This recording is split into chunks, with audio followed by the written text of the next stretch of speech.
Hi hello மக்களே, நான் உங்கள் அஜித். நேற்றுக்கு வேர்ல்டு கப் ஸ்கோட் அனௌன்ஸ் பண்ணியிருக்காங்க. World cup squad India T20 world cup squad announce பண்ணியிருக்காங்க. இந்த T20 வேர்ல்டு கப் வந்து ஜூன் மாதத்தில் வந்து யூஎஸ்ஏ அண்ட் வெஸ்ட் இண்டீஸில் வந்து நடக்க போகுது. பட் இது ரொம்ப எக்ஸைட்மெண்ட் என்னன்னா, பல டீம்ஸ் வந்து பல பிளேயர்ஸை அனௌன்ஸ் பண்ணியிருக்காங்க. எல்லாமே based on the IPL performance and before international performance வச்சு தான் அனௌன்ஸ் பண்ணியிருக்காங்க. And some players got new chances and other players got bad chances. ஏன்னா அவங்களுக்கு சான்ஸே கிடைக்காம போச்சு. நல்ல பர்ஃபார்ம் பண்ணியிருந்தும் அவங்களுக்கு சான்ஸ் கிடைக்காம போச்சு. பட் இந்தியா டீம் நேற்றுக்கு அனௌன்ஸ் பண்ணாங்க. அந்த டீமை பற்றி தான் ஒரு ப்ரிவியூவில் டீம் எப்படி வந்திருக்குன்னு தான் இந்த வீடியோ நான் போட போகிறேன். ஃபர்ஸ்ட் டீம் எடுத்து பார்த்தீங்கன்னா விராட் கோலி, ரோஹித் சர்மா, ஜெய்ஸ்வால் 3 பேருமே டாப் ஆர்டர் ஓப்பனிங் ஸ்லாட்டில் வந்திருக்காங்க. இதில் யாராவது 2 பேர் தான் விளையாடுவாங்கன்னு நினைக்கிறேன். சப்போஸ் 3 பேரையும் இறக்கலாம். அண்ட் அதுக்கப்புறம் மிடில் ஆர்டரில் வந்து சிவம் தூபே, சூரியகுமார் யாதவ், சஞ்சு சாம்சன் இன்க்ளூஷன் வந்து எல்லாருக்குமே ஒரு இந்தியன், ஒரு மலையாளி எல்லாருமே ஒரு சொந்த பிள்ளையாட்டு பார்த்து எல்லாருமே என்ஜாய் பண்ண ஒரு நிமிஷம் தாங்க அந்த சஞ்சு சாம்சனோட அனௌன்ஸ்மெண்ட்னே சொல்றது. சஞ்சு சாம்சன் 10 வருஷமா இன்டர்நேஷனல் மேட்ச் விளையாடிட்டு இருக்காங்க. சான்ஸ் கிடைக்காம எவ்வளவோ கஷ்டப்பட்டு இந்த ஐபிஎல்ல நல்ல கன்சிஸ்டண்டா பெர்ஃபார்ம் பண்ணி இந்த ஐபிஎல்ல வந்திருக்காரு. அண்ட் அதுக்கப்புறம் ரிஷப் பண்ட் ஒரு இன்ஜுரிக்கு அப்புறம் ஒரு 2 இயர்ஸ் ஆஃப் இன்டர்நேஷனல் மேட்ச் விளையாடாம ஐபிஎல்லோட பெஸ்ட் பெர்ஃபார்மன்ஸ் பண்ணி ரிஷப் பண்ட டீம்ல எடுத்திருக்காங்க.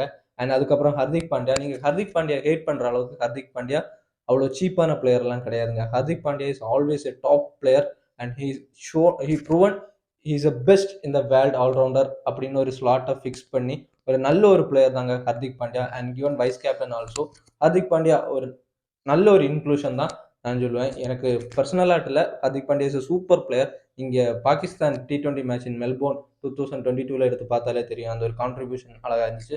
அண்ட் அதுக்கப்புறம் 4 ஸ்பின்னர்ஸ், இந்த 4 ஸ்பின்னர்ஸ் தான் நமக்கு இடிக்குது. எதுக்கு இந்த 4 ஸ்பின்னர்ஸ்?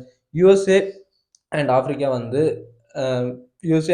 வந்து ஸ்லோ பிச் தான். பட் இந்த ஸ்லோ பிச்சில் வந்து 4 ஸ்பின்னர்ஸ் எல்லாம் கொண்டு போகிறதுக்கு தேவையே கிடையாது. We have medium pacers like Arshdeep Singh, Shivam Dube அப்படியெல்லாம் இருக்காங்க. ஸோ 4 ஸ்பின்னர்ஸ் கொண்டு போகிறதுக்கு தேவையே கிடையாது. போத் அக்ஷர் பட்டேல் அண்ட் ஜடேஜா வந்து 2 பேர் சிமிலர் ஸ்பின்னர்ஸ் தான். Left arm orthodox. And Chahal and Kuldeep Yadav வந்து லெக் பிரேக் பவுலர்ஸ், அவங்களையும் எடுத்துகிட்டு போயிருக்காங்க. அண்ட் அதுக்கப்புறம் 3 pace bowlers and Jasprit Bumrah, Siraj and Harshdeep Singh, இவங்க 3 பேரும் எடுத்திருக்காங்க. ஒரு ஸ்பின்னர்ஸ் கூட எடுத்திருக்கலாம். அண்ட் அதுக்கப்புறம் வந்து ரிசர்வ் பிளேயர்ஸ் ஆட்டு சுப்மன் கில், கலீல் அகமத், ரிங்கு சிங் தாங்க. ரிங்கு சிங்கோட எக்ஸ்க்ளூஷன் வந்து இந்தியா டீமை ரொம்ப பாதிக்க போகுது. அண்ட் ஃபேன்ஸ் மத்தியிலையும் ரொம்ப சண்டை போட போறாங்க. Because Rinku Singh shown his ability to play for international மேட்சஸ்ன்னு சொல்லிட்டு 11 மேட்ச்ல 356 ரன்ஸ் வித் ஆவரேஜ் ஆஃப் 86 அடிச்சிருக்காரு. இவங்க ரிங்கு சிங்கோட எக்ஸ்க்ளூஷன் வந்து இந்தியாவை ரொம்ப பாதிக்க போகுதுன்னாங்க. என்னோட பர்சனல் ஒப்பீனியன் மட்டும் கிடையாது, நிறைய பேரோட பர்சனல் ஒப்பீனியனே அவர் தான். ஐபிஎல்ல சரியான பர்ஃபார்மன்ஸ் கிடைக்காதனால அவர் பெர்ஃபார்ம் பண்ண முடியலை. ஸோ விளையாட முடியலை. அண்ட் அதுக்கப்புறம் நீங்கள் பார்த்தீங்கன்னா மோஸ்ட் பிளேயர்ஸ் வந்து கேட்குறாங்க, ருத்ராஜ் ஏன் எடுக்கல, நட்ராஜன் ஏன் எடுக்கல.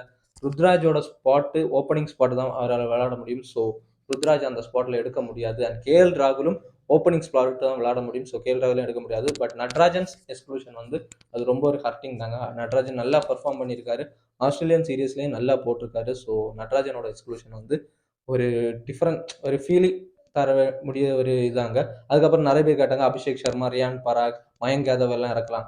ஆனால் அவங்க வந்து இன்டர்நேஷனல் லெவலில் இதுவரையும் பெர்ஃபார்ம் பண்ணாதனால டேரெக்டாக ஒரு ஐசிசி டூர்னமெண்ட்ஸில் கொண்டு இறக்க முடியாது. அது எல்லாருமே மனசிலாக்கணும். அண்ட் நிறைய பேர் கேட்டாங்க, டிகே இறக்க இருக்கலாம். டிகே வந்து 2021லையும் 22லையும் சான்ஸ் கொடுத்தாங்க. பட் டிகே அது சரியான பர்ஃபார்மன்ஸ் பண்ணலை. பட் என்னோட பர்சனலாக இதுதான் பெஸ்ட் டீம்னு சொல்லலாம். பட் ஒரு ஸ்பின்னரை கம்மி பண்ணிட்டு நீங்கள் ரிங்கு சிங்கை எடுத்துகிட்டு போயிருக்கலாம். அண்ட் சஞ்சு சாம்சன்ஸ் இன்க்ளூஷன் வந்து எனக்கு ரொம்ப specially hard. Because I am Sanju fan.